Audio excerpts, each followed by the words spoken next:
I want to show you guys what a failed, unsuccessful cord cutting looks like, followed by a recast after the client did some inner work.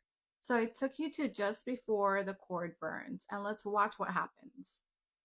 So her candle attempts to burn the cord, but you can see that the flame that's going across is very weak, and the remaining parts of the cord on his candle is embracing his candle. When this happens, you can already tell that this is going to be a failed cord cutting, but let's watch what happens next. As my client's candle struggles to burn the remaining parts of the cord, let's look at his candle. And if you look at his candle, it looks pretty uneventful. However, if you watch this candle closely, you'll notice one small thing, and even the smallest thing can reveal a lot in a cord cutting. As my client's candle continues to burn the cord, you're going to notice a lot of wax dripping. Wax can indicate tears, pain, and you'll notice that her wax tries to reach over to his candle. So you'll also notice that his candle drips a little bit of wax right around here, right here, okay? To me, that indicates that this person is hurting, but they are numbing and repressing their emotions. Let's replay the last bit again. So you're going to see that her flame again makes a final attempt to burn the cord, and you're going to see that the flame doesn't make it across again. So when I informed the client of her results of the cord cutting and my interpretation, she did confirm that that person she's trying to cut cords with is someone that does numb and repress their emotion.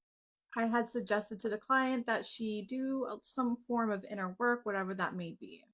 Although you can interfere in a cord cutting, sometimes there's just not much you can do if there's that much resistance, like in this case. So let me show you her cord cutting, successful cord cutting, after she took the time to do the work. So again, I took you to just before the cord burns, otherwise this video will just be too long. If you look at my client's flame, hers is much more bigger than the person's just trying to cut cords with.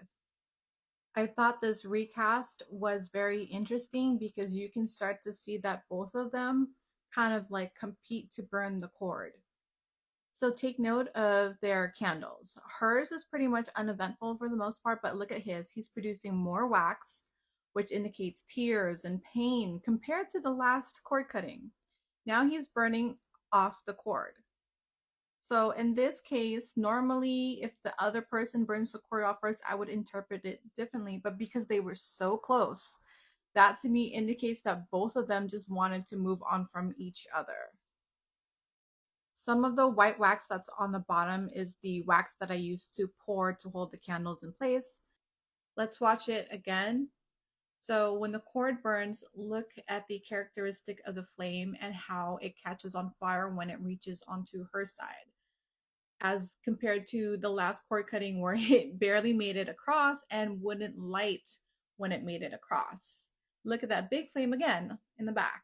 So you can see that this spell this time around had more power. There was more readiness from both parties.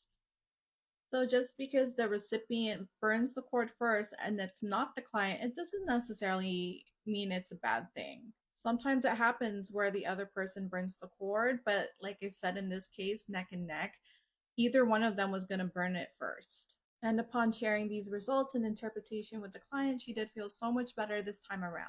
I do offer cord cutting interpretations, but I do have to see the video. I like to see everything from beginning to end. I don't accept a picture. And I'm also a little bit hesitant to read your perception of the cord cutting that happened, just because it's so easy to miss little finite details that can reveal a lot about a situation. If you don't record your cord cuttings or your spell work, there's just so many things that you can miss, and some of those details are very important. Anyways, I hope you guys enjoy this. If you do have any questions, I do try to answer them. If I haven't, it's because I'm behind. Sorry.